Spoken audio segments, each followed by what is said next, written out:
বাংলাদেশের জাতীয় ফুল আর জাতীয় মাছ দিয়ে দুর্দান্ত একটা তরকারি রান্নার রেসিপি দেখব, চলেন প্রথম থেকে শেষ পর্যন্ত ভিডিও দেখার আমন্ত্রণ জানাচ্ছি।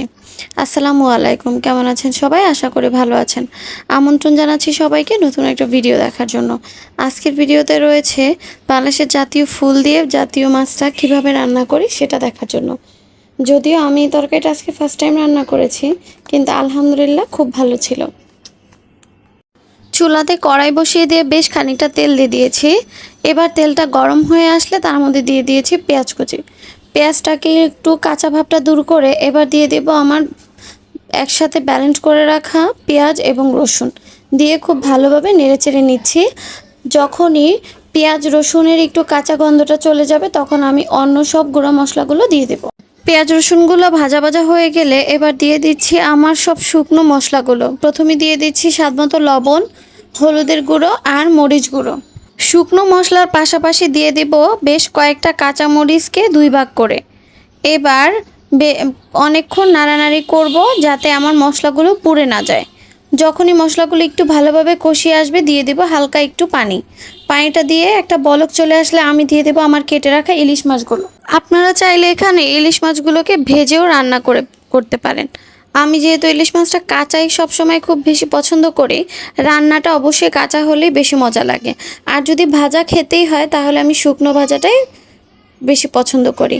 আমি এখানে না ভেজে মাছগুলো দিয়ে একটু বেশ খানিকক্ষণ কষিয়ে নেব।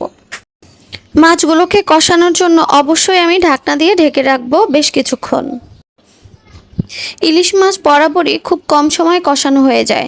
4 থেকে 5 মিনিটের মধ্যে ইলিশ মাছগুলো ভালোভাবে সেদ্ধ হয়ে যায় এবং কষানোটা খুব ফ্রেশলি হয়ে যায়। মাছগুলো কষানো হয়ে গেলে এবার আমি একটা বাটিতে তুলে রেখে আমার কেটে রাখা ধুয়ে পরিষ্কার করে রাখা শাপলাগুলো দিয়ে দেব। আমি শাপলাগুলোর সাথে চিকন চিকন করে কয়েকটা আলু কেটে দিয়েছিলাম যাতে টেস্টটা একটু ভালো লাগে। আমি এই তরকারিটা ফার্স্ট টাইম রান্না করেছি। প্রথম ভেবেছিলাম কেমন না কেমন হবে, কিন্তু আলহামদুলিল্লাহ এটার স্বাদ দারুণ ছিল। তবে একটা ব্যাপার খারাপ লেগেছে, আমার সবজিগুলো কাঁচা অবস্থায় যেরকম দেখতে লাগে রান্নার পরে যদি সেম লাগতো তাহলে মনে হয় আরও বেশি ভালো লাগতো। এরপরে আমি সব শাপলাগুলোকে মশলার সাথে ভালোভাবে মিশিয়ে দিয়ে ঢাকনা দিয়ে ঢেকে রাখবো, সেদ্ধ হওয়ার জন্য অপেক্ষা করব। প্রায় 10 মিনিটের জন্য ঢাকনা দিয়ে ঢেকে রেখেছিলাম সবজিগুলোকে। বেশ কিছুক্ষণ পর পর আমি সবজিগুলোকে নাড়াচাড়া দিয়ে একটু ঝোলের পানি দিয়ে গিয়েছিলাম সেদ্ধ হবার জন্য। এবার আমার তরকারিটা বেশ ভালোই সেদ্ধ হয়ে গিয়েছে। এখন আমি আমার কষিয়ে রাখা মাছগুলো দিয়ে দিচ্ছি। খুব ভালোভাবে এগুলোকে একসাথে মিক্সড করে আরও 2 থেকে 3 মিনিটের জন্য রান্না করার জন্য অপেক্ষা করব। এই সাথে আমি আরও কয়েকটা কাঁচামরিচ দিয়ে দিয়েছি। ঝোলের জন্য আরও একটু পানি দিয়ে ঢাকনা দিয়ে ঢেকে রাখবো প্রায় 3 থেকে 4 মিনিটের জন্য। এরপরে অবশ্যই আমার সবটা রান্না কমপ্লিট হয়ে যাবে।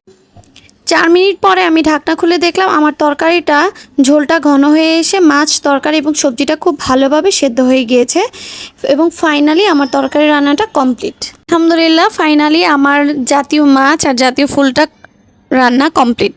যেহেতু আমি ফার্স্ট টাইম রান্না করেছিলাম, আমি খুব এক্সাইটেড ছিলাম এটা টেস্টটা কেমন আসে।